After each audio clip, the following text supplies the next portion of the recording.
مش عم بفوت على الفيسبوك تبعي.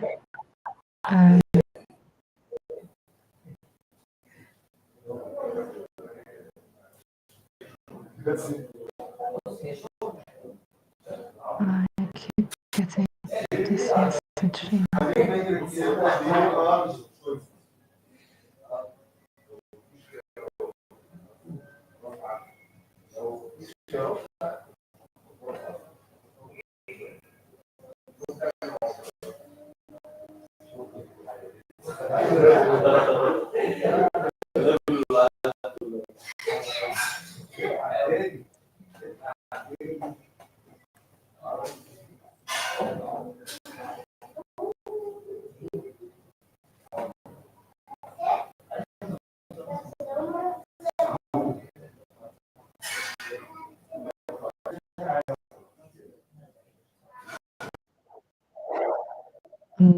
Connecting, hopefully it is connecting.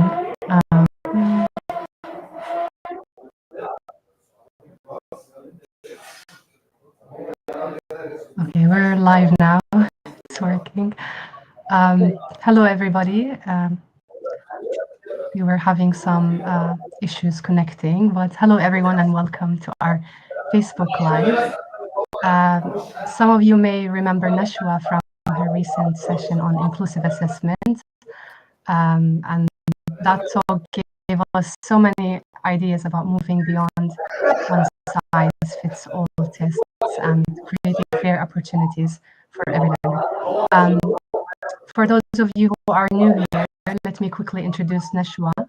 She's an English lecturer and assessment specialist at Pharos University in Alexandria, in Egypt, and she has long experience in language teaching and is passionate about accessibility and learner-centered classrooms.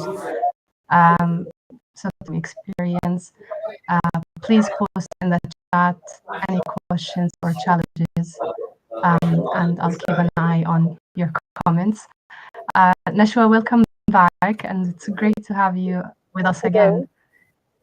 Thank you. It's my pleasure. Thank you so much. I'm so happy to be here again once more after this session. We had many questions last time. The time wasn't enough to answer everything, so here we are again, ready to answer all the questions that everyone has. So thank you for having me again. Yeah, thank you, Nashwa. Maybe we can hear in one word from our teachers where you are joining us from today, and how do your students usually feel about tests? Nashwa, in the last session, you showed this picture of the... Exactly. Maybe can you remind us of that, and maybe why do you think one-size-fits-all tests often fail in the classroom? Yes, of course. Actually, the picture was originally a group of different animals, a fish, an elephant, a lion, a monkey, and I think another fish. And they were supposed to be tested according to their ability and their skills in climbing the tree. Of course, this is unfair for them, but this is the traditional assessment model and the one-size-fits-all exam model with its limitations. It's the idea of standardization. Because a standardized test in particular can be very narrow in its scope, and they focus only on a very limited set of skills, which make the students limited in their opportunities to demonstrate their full potential and their full understanding of the subject matter. The standardized tests, of course, they have a very narrow focus. They don't assess any higher order thinking skills. They only focus on they neglect other important aspects of the students' development, such as their creativity or their critical thinking. And as a student of the master's degree, I know that the high stakes nature of the traditional assessment model puts a lot of pressure on the students to perform well. The traditional assessments has a very negative impact on the students' well-being, of course, and it leads to demotivated students. They are not interested in the subject matter they are learning. They only care for the marks or the grades. They don't care for learning something or improving their skills. Another thing is that some schools they just teach for the test, and this is something that we should change or try to change. We can start from our classrooms, because teaching only to the test, it undermines the quality of the education itself. And of course, these type of assessments are very biased, because they are cognitively biased.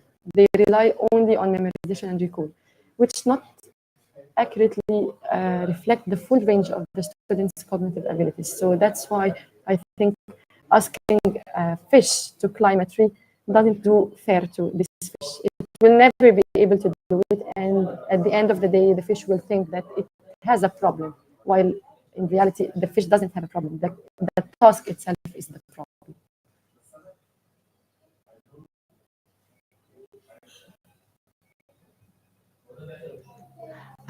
That actually brings me back to our conversation before we go live, where we were talking about education systems and how it can give mentioned exams being high stakes. So how do these like inclusive assessments help maybe reduce that anxiety of the learner from your experience, Nashwa? Actually, having inclusive assessments, this is something that we should all try to try in our classrooms, because inclusivity is about giving everyone an equal opportunity to be seen and to be heard. It refers to the creation of evaluation methods that are specially designed to accommodate to the diverse needs and experiences of all our students, because not all the students come from the same cultural background. They don't all have the same cognitive abilities. They don't have the same skills. They are different. They have different type of learning preferences. So it's not fair to give everyone one task and ask them all to perform equally. So we need to apply inclusivity in assessment, because this involves and ensures that assessments are culturally differences, and we try to make sure that these assessments are free from bias. Some important things that we might put into consideration while preparing our assessments is that we need to make sure that they are culturally relevant. We need to ensure that these tests are responsive and relevant to different cultural backgrounds and the experiences of our students.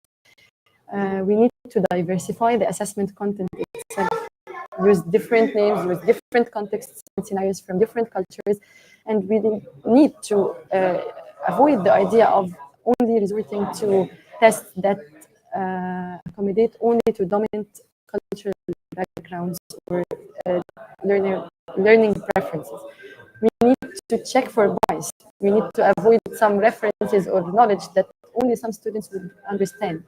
We need to make sure that our assessments are sensitive to individual differences. We need to consider the diverse learning preferences, the abilities, and all the different backgrounds of our students. We need to put into consideration the idea of representation.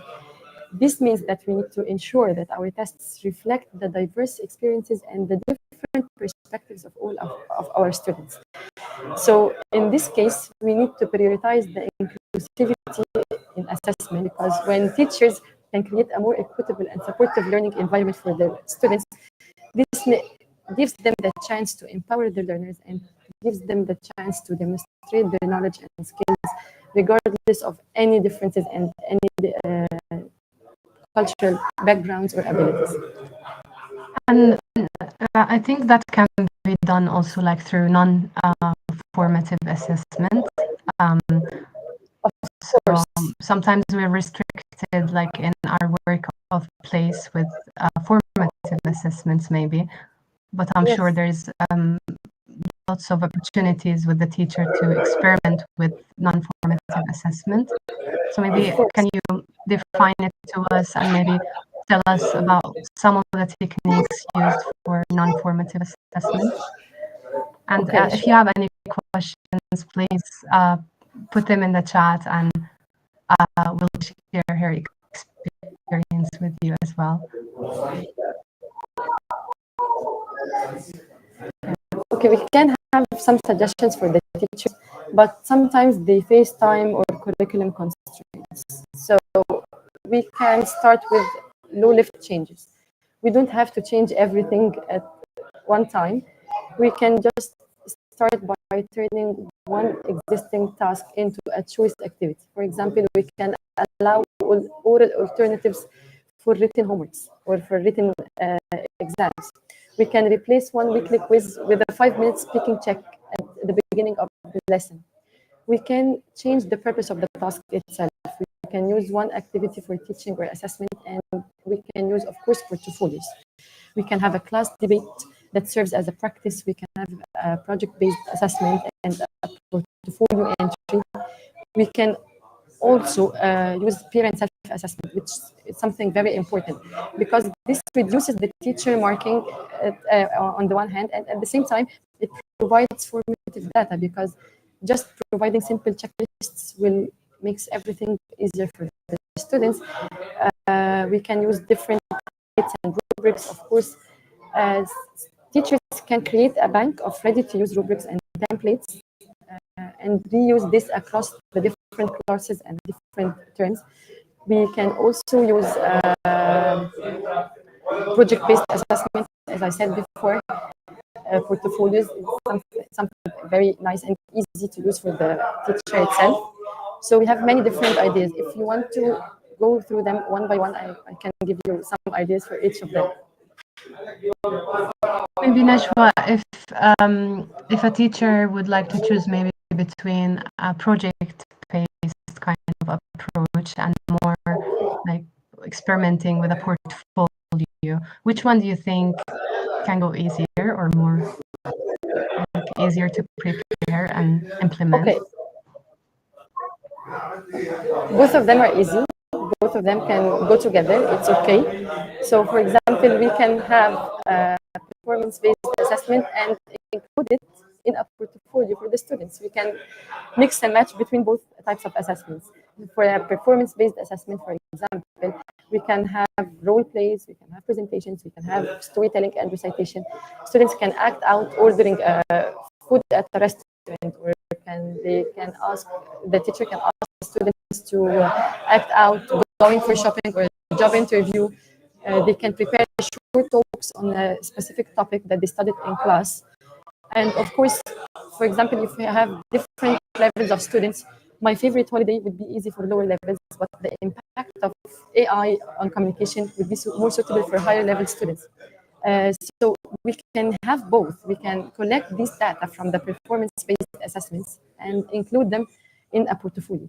Creating a podcast or a documentary, it's very nice for the student. It would be very engaging for them. Instead of just asking them for writing a written book report, they can create a podcast episode and we can ask them to analyze a character or a documentary to explore the historical context of a literary work, for example. We can have literary mock trials after reading, for example, a novel like To Kill a Mockingbird or just a short story. Students can, so we can have both and then collect the data and put them in a portfolio. So it would be easier for the teacher to track down the progress of the students throughout the semester or throughout the whole year.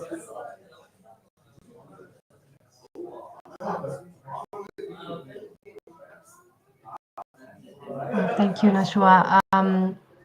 From the audience, Nijashi says inclusive assessment includes all individual differences students might have. And also another comment from Nijashi saying students with special educational needs are also part of that. Reflecting on those methods, do you sometimes have to also adapt them for students with special needs if you have any in the class? Can you maybe give us some examples on how these can be adapted? I myself have to prepare special needs student exams for students with different needs and different learning preferences. So, for example, students who have a problem with their hearing or hearing impairments, if you're preparing a listening exam for them, you can just help them with something very small. It's very small and very easy to do. Just provide them with a means of technology that could help them to be used in the exam. Students who have dyslexia, last time we said someone from the attendees shared a font that's called dyslexia. There is a font in Word that we can download. It's called dyslexia. You can use this font and it would be suitable for students when you're preparing a task or an exam for them. Another thing is that for students who have a problem with reading or something like this, you can provide them with different formats. For example, you need to, this is something called universal design for learning, by the way. We have something called multiple means of representation. This idea is cares about providing information in various formats, not only text. You can have a text, you can have an audio, you can have visuals, which accommodates to different learning styles. We can have also multiple means of expression. We can allow the students to demonstrate their understanding in multiple ways, not only written responses. You can give them the chance to prepare a presentation or a project, or even create a picture or a meme. Asking the students to create memes is something very nice when you're teaching vocabulary, by the way.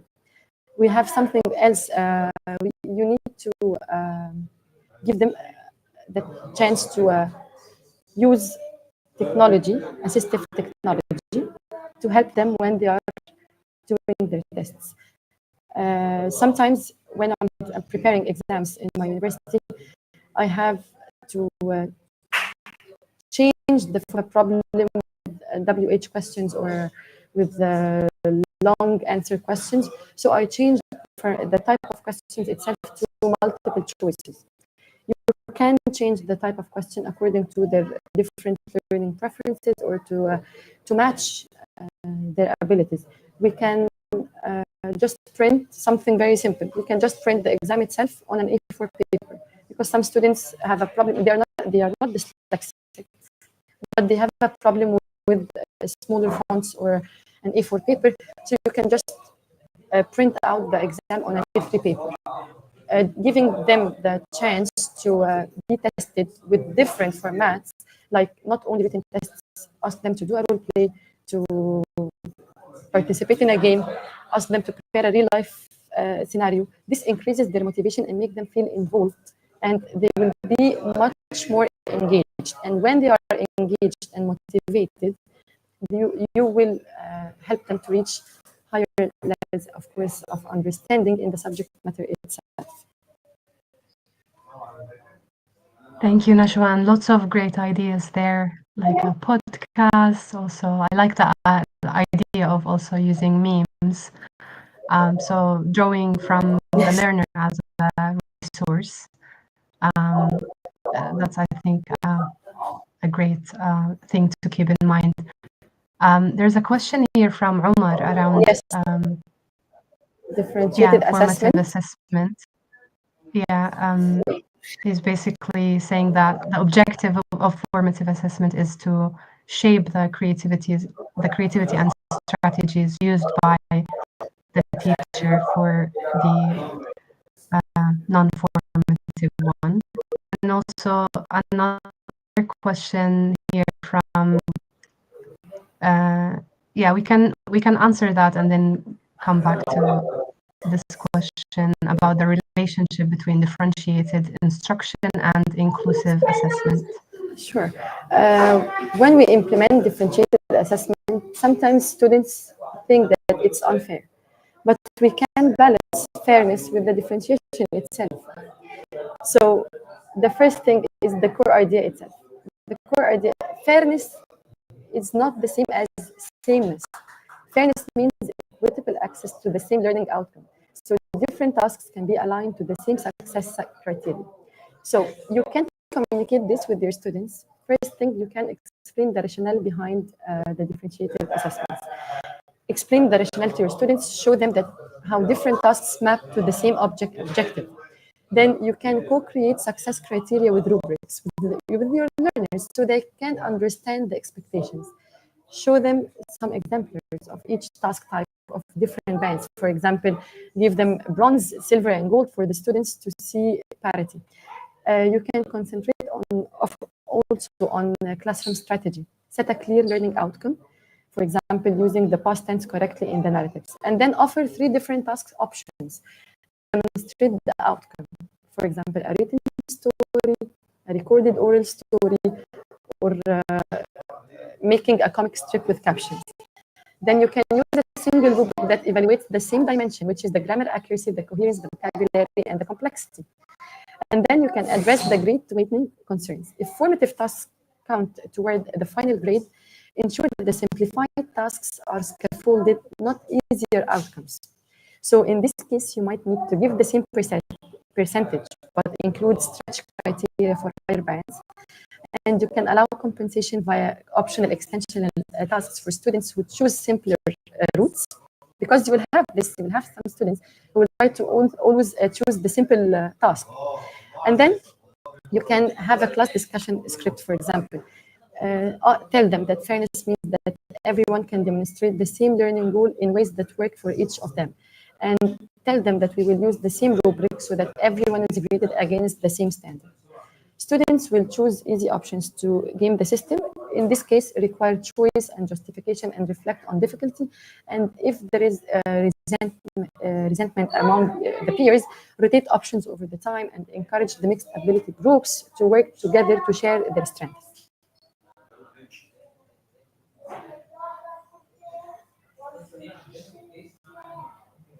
Thank you, Nashwa. And that's great also to model for the learners, because when they see that you are trying to be fair with them, then they also would maybe, it will raise their awareness of what is fairness and how it can maybe happen in other subjects as well, not just English. Someone is asking about this the question difference is between assessment for learning versus assessment of learning. Yes, this question from Hasiba Yes, from actually, Algeria. Yeah, yes, the difference between you have some drawbacks and limitations in this type of in this idea, because the assessment of learning, it's a very traditional approach, because it only focuses on evaluating student achievements at the end of the learning period. The purpose of assessment of learning is to determine the student knowledge and the skills and their understanding only for their grading and reporting purposes. Some examples, of course, of assessment of learning is the final exams, the standardized tests, and the projects that are graded only at the end of a unit. It has many different limitations, such as providing very limited feedback for improvement, and it can be high stakes and often focuses on memorization rather than their deep understanding. On the other hand, we have the assessment for learning, which is a modern approach that uses assessment as an ongoing process and an ongoing tool to inform and improve the teaching and the learning at the same time. The purpose of assessment for learning is to monitor the students' progress and provide timely feedback and to adjust the instruction accordingly. Some examples, of course, you can use exit tickets at the end of the sessions. You can use different quizzes and observations. You can use student self-assessments. And the assessment for learning has many benefits because it enhances the students' motivation and their engagement. And of course, it improves their self-regulation. And this will lead to deeper understanding, and it will improve the overall learning outcome. We need to shift from another thing is that the assessment of learning, it looks back to see what the students have learned. On the other hand, the assessment for learning, it looks forward to determine what students need to learn next. And we need to shift from the assessment of learning to the assessment for learning, because this will create a more dynamic and student-centered learning environment. In this part, I have something that I have read before. It's called the shift from feedback to the shift to the feed forward. This means that instead of giving feedback and telling the students what they did and their mistakes and focusing on their mistakes in the past, with just giving them a grade that will not help them to improve. No, we need to shift to a feed forward. This means that we will give them an action plan to work on so that they will improve to the next time in their exams. We need to make sure that students believe the idea that they are not just a test score. They are more than this. We don't care about the score as much as we care about the learning outcomes themselves.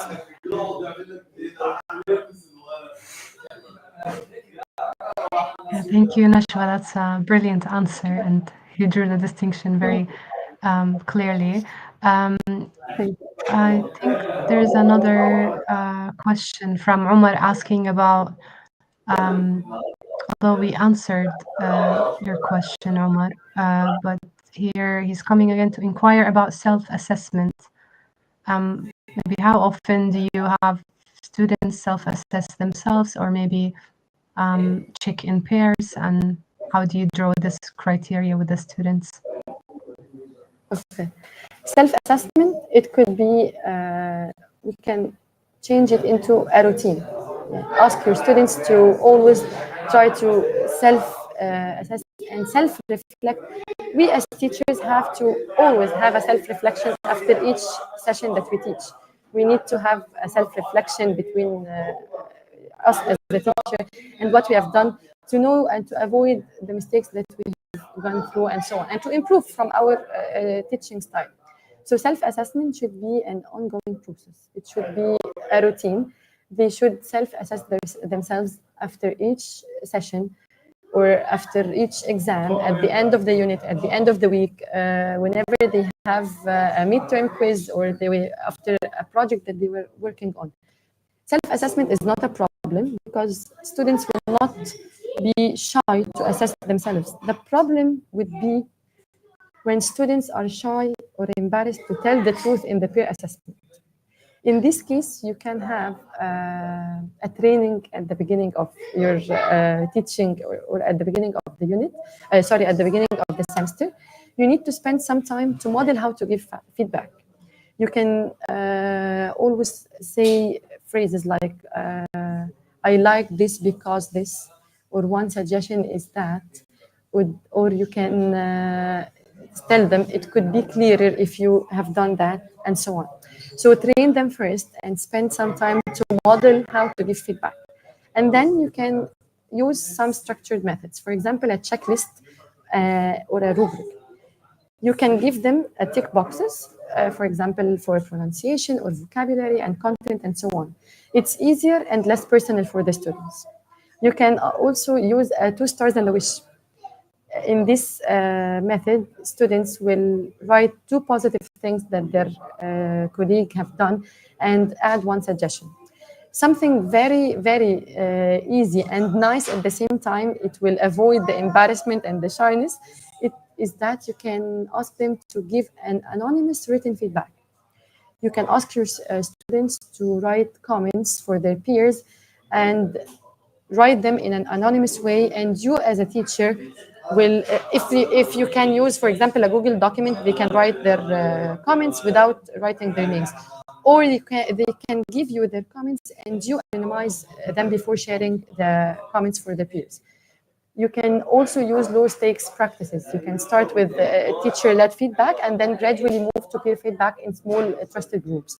You can use the technology to make it more easy and comfortable for the students. They can just record an audio feedback or use a Google form, as I said, to submit their feedback anonymously.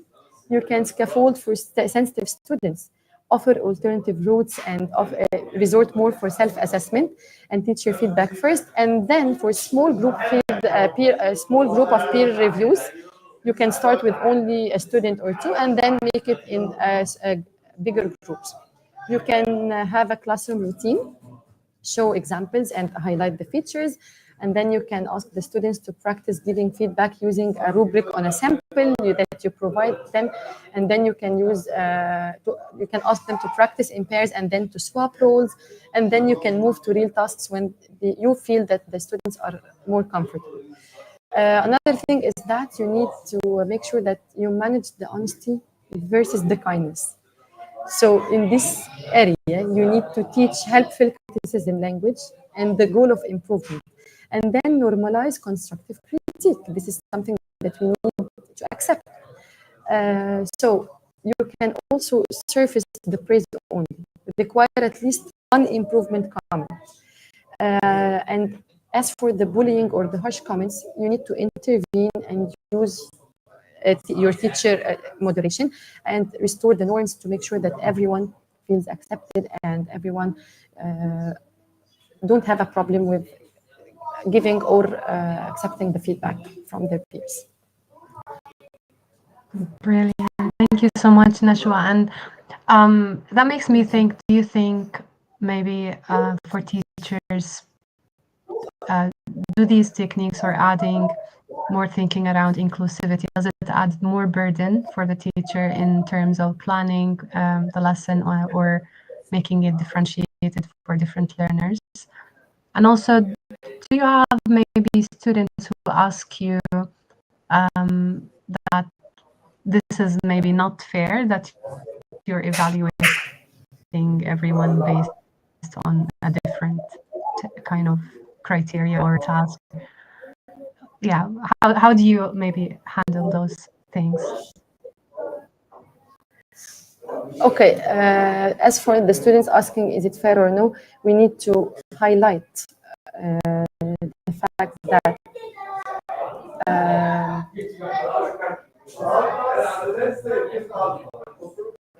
just a second, I'm sorry. Yeah, no problem. There's something going on with the screen is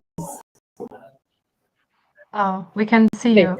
okay. Now. Yeah. If students think that it's unfair to use inclusive assessment, as we said, we can explain the rationale. Make sure that you show them how different tasks are mapped to the same objectives. We are all, for example, studying a vocabulary item, or we are having a grammar lesson, but instead of all of us having to take one task, which is correct the verbs according to what is in the rubric, for example, put the verbs in brackets into the simple past tense. No, this is not something that is fair for everyone, because some students are become nervous of the idea of the exams. So give them more chances and different formats of this of assessment. Ask a student, for example, to write something about what they have done, what they did last summer, or ask another student to create a comic strip with comments using the past simple tense. Ask another one to create a documentary about a famous person from the past using the past simple tense. At the end of the day, we are all assessed on the same objective or on the same learning aim. But on the other hand, it gives them all multiple opportunities to show their full potential or their full understanding of the subject matter. And when students feel motivated and they see how successful they are becoming when you alter the tasks for their learning preferences, when they feel successful, they will be more involved in what you're doing, and they will be more helpful because they will see how you are helping them. We're not here to assess their ability to memorize and recall. We're here to assess their skills and real life skills that they need, and we are here to improve their cognitive skills to take this and put it into practice when they go outside the classroom. So when they see how successful they are becoming with your help of giving them multiple means of representation, they will be more involved and they will be more helpful with you. And I guess that in return would make you motivated as a teacher also to work with the students and like prepare and work on their progress.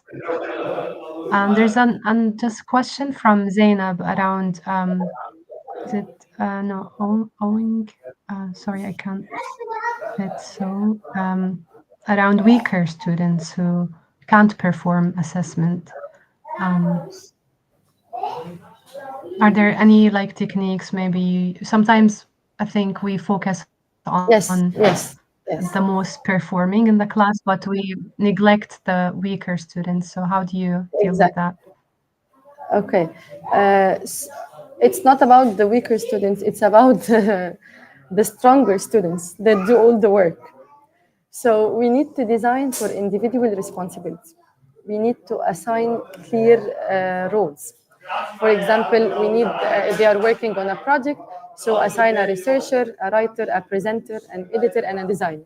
And make roles rotate in the future projects. You can use individual checklists where each student submits a short reflection on their contribution. Include an individual component in the grade. For example, 40% group product, 60% individual evidence, or assess both group and individual elements separately. In the assessment technique itself, you can use a process log.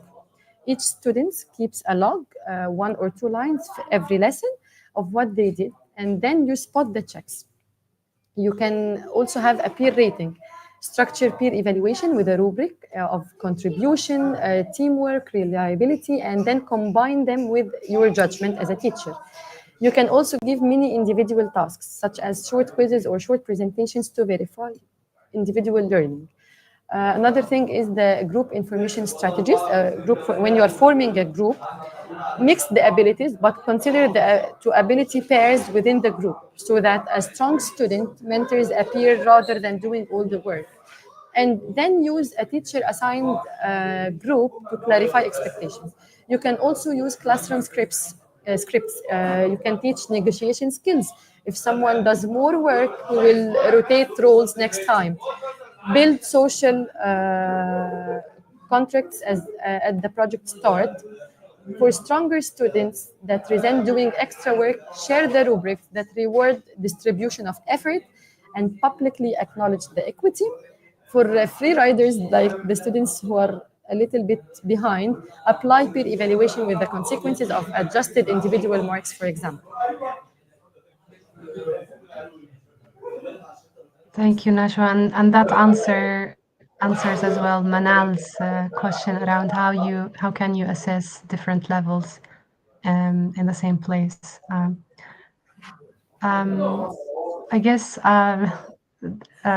we're running out of time, but lots of great ideas, Nashwa. Zainab is asking about summarizing what we talked about, but we will leave the recording on our Facebook and YouTube pages, so you can watch it whenever you're free, Zainab. If there's like one takeaway that you'd like teachers to go with, Nashwa, what would it be? Um, should I tell them? Yeah. Okay. Um, Actually, we need to make sure that uh, we can start, we don't need to follow the traditional assessment model. We can start small, like I said at the beginning. We can try to face the time and the curriculum constraints that we have by repurposing the tasks. As we said, we're using different techniques of self and peer assessments. We can have prepared templates and rubrics that helps me as a teacher to come back to them when I'm preparing an exam. And I need to make sure that if a school has a strategy, we can advocate for the curriculum as flexibility. It's okay, we can do this. We need to have to make sure that all students have equal chances to show their full potential and their knowledge of the subject matter. We need to keep in mind, as we said, that the students are more than just a test score. We will not remember Omar as a 15 out of 20 or Salma as a 17 out of 20. No, they are different individual human beings, and we need to make sure to put this idea in their heads and in our heads before we start the curriculum itself. Another thing is that the grades don't define the students and don't define us as teachers, because some teachers feel demotivated when their students don't perform well in the exams. It's not about us being bad teachers. It's about a task that was not suitable for my learning, my teaching style and my students' learning preference. So scores doesn't give us an idea of anything. It's just a pressure put on both of us, teachers and students. So we need to rethink the assessment, and we need to make sure to give equal chances for all the students when we are testing them or when we are preparing an exam or something like this. We need another thing is we need to make sure to increase the student engagement and to make sure that we have accessible and inclusive assessments that helps us to reduce the educational disparities and it promotes equity in the classroom. Uh, Another thing is to make sure to work on improving the student outcomes by providing all of the students with the opportunity to succeed, and using accessible and inclusive assessments can lead to improved student outcomes such as higher grades, increased graduation rates, and better college and career preparedness. So, in conclusion, accessible and inclusive assessments are essential for promoting equity, fairness, and student success. When we eliminate the barriers to assessment and ensure that all the students have an equal opportunity to demonstrate their learning, we can create a more inclusive and equitable educational system. And that's it. I hope that I have answered most of the Yeah, questions that you that's had. brilliant. Thank you, Nashwa. Thank you so much. And as you mentioned, like the point is to have care or to show care and model care as well, so that that keeps the essence of learning in the classroom, happening. Exactly. And with that, thank you all again for joining, and thank you, Nashwa, for your valuable insights, Thank you and so much. teachers for your comments and engagement. And Thank you. we hope to see you next time. But keep your questions coming on Facebook and YouTube. Sure. Have a good Thank you so much, have a good ma'am. day. Thank you for your Thank time. you. Thank you, Bye everyone. bye.